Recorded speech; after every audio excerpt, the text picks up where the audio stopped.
이번 주 경제 뉴스 중에서 중요한 뉴스들을 골라 그 안에 숫자들을 풀어서 맥을 짚어드리는 시간이죠. 숫자로 보는 경제.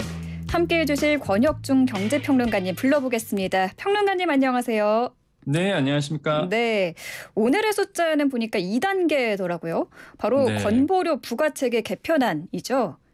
네, 맞습니다. 네, 정부가 이번에 건보료 개편을 하면서 이 피부양자 탈락자 그리고 저소득 지역가입자분들에게 적용하기로 했던 보험료 감액 조치가 원래 이달 말까지였는데 이게 연장이 됐죠?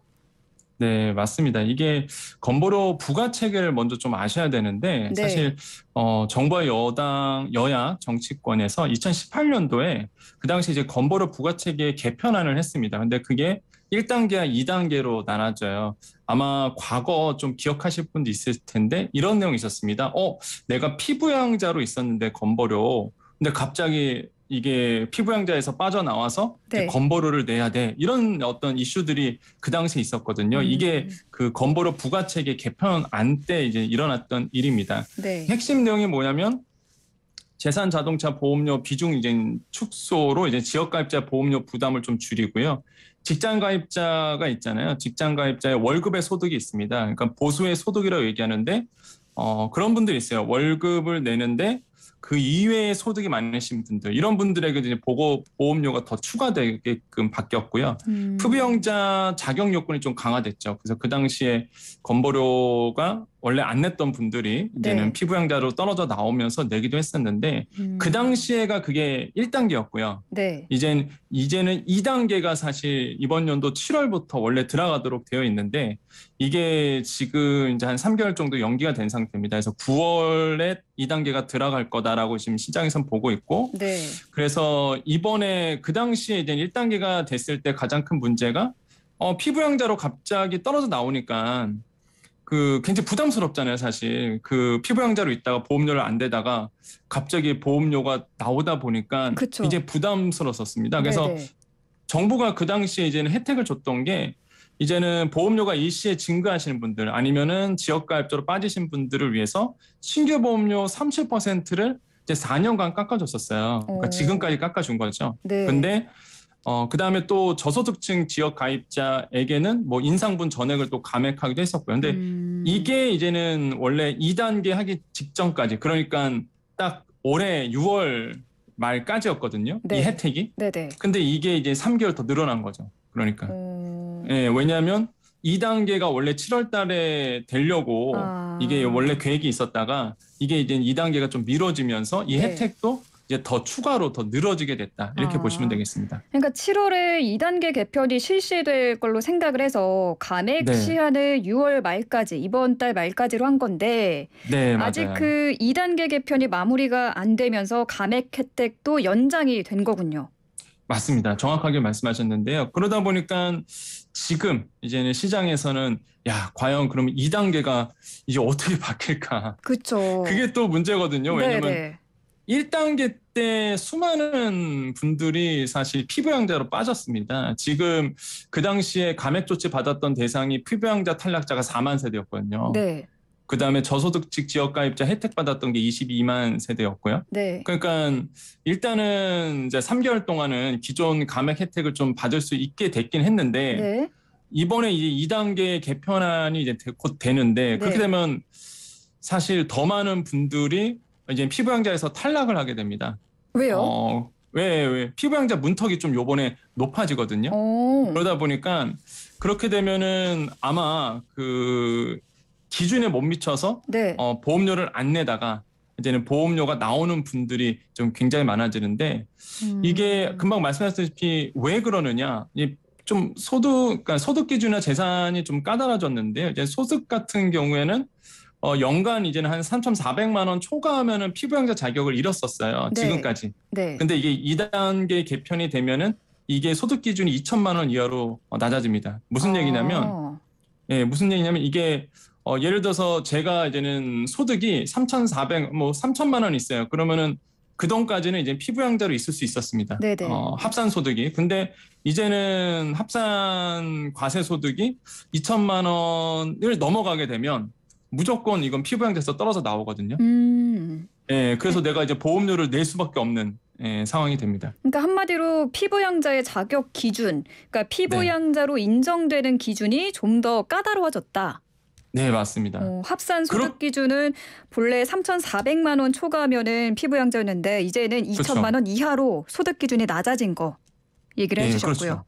그럼 이게 합산 종합과세소득이 뭐냐면 우리가 보통 종합과세 할 때 이배사 근연기 이렇게 얘기하거든요. 네. 이배사 근연기. 이거 알아두면 암기하면 좋으실 텐데 뭔가요? 아무튼간에 여기 보면은 연금소득이 있어요. 네. 그러면은 예를 들어서 저는 은퇴했단 말이죠.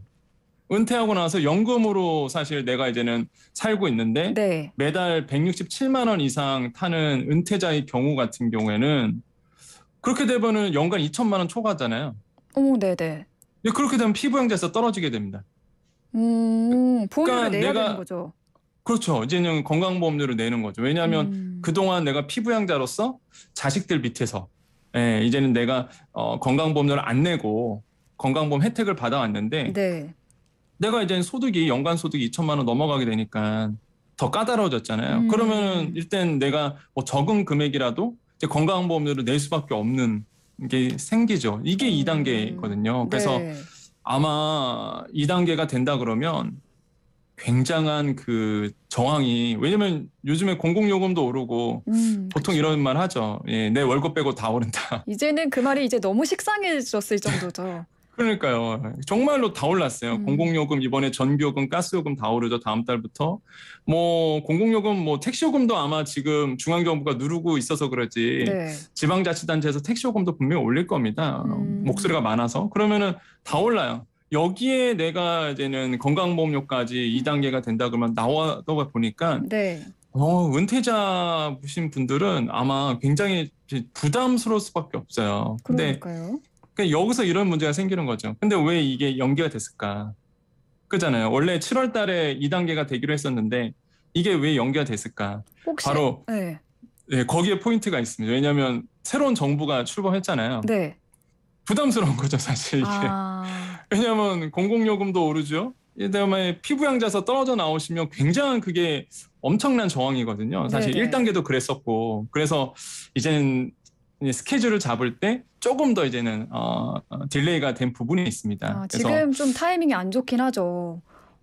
그래서 지금 이게 조금 2단계 개편안이 한 9월로 지금 시장에서는 좀 내다보고 있는 부분이 있다라고 말씀을 드립니다. 네, 2단계 개편으로 피부양자의 문턱은 훨씬 높아졌다. 뭐 이렇게 정리를 해볼 수 네. 있겠고. 그런데 지역가입자의 건강보험료 부담은 좀 완화가 된다는 소식이 있던데요. 네, 지역가입자 같은 경우에는 좀 완화되는 부분이 있습니다. 이게 두 가지로 보셔야 되는데 첫 번째로 같은 경우에는 지역보험료 조정제도라고 있어요. 네. 그러니까 이거를 정확하게 아셔야 됩니다. 왜냐하면 지역가입자는요, 이제는 아까 제가 말씀을 안 드렸지만은 직장가입자는 사실 월 보수액에서 냅니다. 그러니까 월급에 대비해서 건강보험료가 나오는데 지역가입자는 소득재산 다 따지거든요. 그러다 보니까 소득 발생 시점 또는 이제 재산 취득 시점과 보험료 부과 시점이 이게 차이가 있어요. 그러니까 쉽게 설명드리면 네. 보험료는 11월 달에 계산을 하고요. 그러니까 정산을. 네. 근데 소득 발생은 그 전에 이루어진단 말이죠. 그래서 이게 시차가 발생해서 안 맞아요. 네네. 그렇게 되면 무슨 일이 생기느냐? 저는 소득이 줄었는데 소득이 줄기 전 소득으로 건강보험료를 내는 겁니다. 그러면 좀 억울할 것 같아요. 이런 일이 발생하거든요. 네네. 그러니까 나는 분명히 작년 소득이 줄었는데 나는 그 작년 소득 준 걸로 건강보험료를 내는 것이 아니라 건강보험료 부과 시점이 한참 뒤에 있거든요, 이게. 네. 그러다 보니까 난 소득이 줄었음에도 불구하고 소득이 줄기 전 소득 기준으로 해서 건강보험료를 내다 보니까 지역가입자는 네. 굉장한 손해거든요. 네네. 그래서 이런 것도 정부가 알고 있어서 이거를 조정 신청해라라고 이제는 정부를 얘기합니다. 공단에서는. 그래서 그게 바로 지역 보험료 조정 제도라고 꼭 아셔야 되는 부분이다라고 말씀을 드립니다. 지역 보험료 조정 제도. 네. 그렇군요. 그리고 적용 대상이 있는데 네. 이게 적용 시기가 있어요. 이게 굉장히 중요할 점인데 이게 7월 중에 서류를 제출해야지만 6월부터 조정이 받습니다. 음. 이게 8월부터 들어가게 되면요. 네. 신청일 다음 달부터 사실 조정이 되기 때문에 내가 만약에 8월에 된다 그러면 2개월치의 보험료 할인을 포기하는 거랑 똑같거든요. 네, 네. 그래서 내가 이렇게 보시면 돼요. 내가 지역가입자고 그다음에 내 소득이 작년 소득이 재작년보다 줄었다 하시는 분들. 네. 이런 분들은 무조건 조정 신청을 하셔갖고요. 한 5개월치의 건강보험료를 정말 세이브할 수 있는 길이 여기서 열리거든요. 그래서 네. 꼭 알아보셔야 되겠다. 이렇게 음. 말씀을 드리겠고, 그 다음에 이제는 주의할 점 하나를 또 말씀드리면은, 폐업도 가능하거든요. 왜냐하면 폐업도 내 소득이 줄었잖아요, 사실. 아, 그래서 네. 폐업하신 분들도 이 조정 신청 대상을 통해서 네. 이제는 좀 할인을 받을 수가 있겠는데, 근데 이제는 폐업을 한 다음에 다시 재취업했어요. 네. 아니면은 재기업을 했습니다. 그럴 경우에는 조정 신청 대상이 안 됩니다. 그래서 그것도 꼭 알아두셔야 되겠다라고 말씀을 드리겠고, 그 다음에 또 아셔야 될 게 있어요. 이번에 또 2단계가 되면서 하나의 그 정말 희소식이 하나가 뭐냐면, 보통 우리가 이제는 지역가입자 같은 경우에는 이제 재산, 그 다음에 뭐 소득, 자동차 다 따지거든요. 네. 근데 이제 재산 때문에 이제 건강보험료가 많이 나오신 분들이 있습니다. 지역가입자 중에서. 네. 굉장히 억울해요, 사실. 왜냐하면 대출을 받아서 산 집인데 뭐 대출이 반이다 보면은 대출은 인정 안 해주거든요. 그 대출 껴져 있다고 해서 뭐 보험료를 깎아주거나 뭐 보험료를 낮춰주고 그러진 않습니다. 네. 그냥 이전까진 그랬어요. 네. 이전까지 그랬는데 이번에 이제 정부가 이거를 좀 불합리하다 보니까 그러면 지역가입자 중에서 이런 대출, 그러니까 재산을 기준으로 하는데 네. 이제 대출이 껴져 있으신 분들은 그 대출 금액만큼 이제는 그 건강보험료를 낮게 측정하는 이런 제도가 이번부터 또 2단계에서 들어갑니다. 그렇군요. 근데 그러면, 이것도 네. 주의할 점이 하나 있어요. 네. 뭔가요? 아까도 제가 조정 지역 그 조정 신청 제도 말씀드렸잖아요. 네네. 요거 7월 달에 무조건 해야 된다고 말씀드렸잖아요. 그래야지만 6월부터 할인을 받으니까. 네. 금방 제가 말씀드렸던 이제 재산, 그러니까 나의 아파트라 그러면 거기에 대출 낀 부분을 이제 제외해 주는 것, 재산 기준에. 네네. 이거는요, 7월 달에 신청하셔야지만 9월부터 혜택을 받습니다. 9월부터요? 네, 이게 9월부터 혜택을 받거든요. 9월부터 이제는 이게 보험료에서 이제는 세이브가 되는 건데, 네. 근데 7월에 신청을 하셔야지만 9월부터 적용이 돼요. 그러니까 이 방송을 듣고 계시는 지역가입자 중에서 내가 그동안 지역보험료를 내고 있는데 나는 내 집을 기준으로 해서 재산을 기준으로 해서 보험료가 나왔단 말이죠. 근데 나는 대출이 많이 껴져 있는 거예요, 그 집에. 그러면은 신청을 하셔서 이 건강보험공단에 전화하시면 되거든요. 그래서 신청을 하셔서 이 금액만큼 제외해달라라고 하면은요. 지금 이제 시장에서는 이런 얘기를 합니다. 그래도 만약에 신청이 들어가게 되면 대출금이 많이 있으신 분 같은 경우는 한 1만 원 정도? 예, 10,000원 이상은 아마 감액이 될 것이다. 이렇게 보고 있거든요. 그렇군요. 적은 금액이 아닙니다. 이게 매달 내다 보니까. 네네. 예, 그래서 이런 분들 7월 제가 중에 해야 하면은 서두르셔야겠네요. 이번 이제 곧 7월이 시작되면 한 달 그럼요. 그 기간 내에 이 지역보험료 조정 제도에 신청을 해야지만 할인 혜택을 맞습니다. 받을 수 있는 거죠. 예, 맞습니다. 그 7월에 해야지만 지역보험료 조정 제도도 소득 이거는요. 소득이니까 조정받을 수 있고 네. 또 한 가지 제가 말씀드렸던 대출. 예, 대출에 대한 부분도 주담대 대출에 대한 부분도 이 부분도 이제는 보험료를 세이브할 수 있는 부분이기 때문에 꼭 이 방송을 듣고 계시는 분들은 한번 꼭 공단에 전화를 해보시기를 말씀을 드려요. 그래서 공단 전화번호 1577-1000입니다. 1577-1000. 예. 여기로 전화만 하면은 뭐 쉽게 신청이 되는 건가요? 예, 안내를 해줘요. 이렇게 전화하시면 됩니다. 제가 조정 신청 제도를 알고서 내가 소득이 줄어들어서 지역보험료 조정 제도를 활용하고 싶다. 그러면은 이제는 공단에서 상세하게 이제 안내를 해드리게끔 돼 있습니다. 그래서 워낙 이 제도가 안 알려진 이유가요. 이게 공단에서 알려주진 않아요. 그러니까 먼저 고지 같은 걸 안 합니다. 그래요? 이거는 해당하신 분들이 내가 이 조정 신청 제도에 대상이 된다라고 판단하신 분들이 신청을 하시는 거지. 공단이 이거를 이런 대상자가 됐으니까 하세요라고 고지를 하지 않거든요. 이거는. 그렇군요. 예, 그래서 잘 모르시는 분들이 정말 많으세요. 와, 정말 너무 좋은 예. 팁을 이렇게 알려주셨어요. 그리고 네. 대출 많이 껴져 있는 주담대 그 재산소득 기준을 낮춰주는 것은 이번에 처음 들어가는 거거든요. 네. 그러니까 이것도 당연히 모르실 거죠. 예, 그래서 이 대출에 감액해주는 부분, 재산소득에서 이제는 감액해주는 부분도 이번에 처음 들어가니까 마찬가지입니다. 이것도 공단에 꼭 전화를 하셔서 네. 이거 어떻게 접수하는 거냐고 이렇게 물어보시면 또 안내하게 아주 상세하게 안내를 또 받을 수 있겠다라고 이제 말씀을 드립니다. 그럼 좀 이 전화하시기 전에 미리 좀 알아두시면 좋을 것 같은데 구비 서류, 준비해놔야 할 서류는 뭐가 있을까요? 일단 서류 같은 경우에는 조정신청 제도 같은 경우에는요, 소득금액 증명원이 있습니다. 왜냐하면 네. 나의 소득을 증명해야 되거든요. 줄었다는 거를 증명을 해야 되니까요. 네, 줄었다는 것을. 그래서 이제는 소득금액 증명원을 발급을 받으셔야 되는데, 아까 제가 그 7월부터 가능하다 그랬잖아요. 네.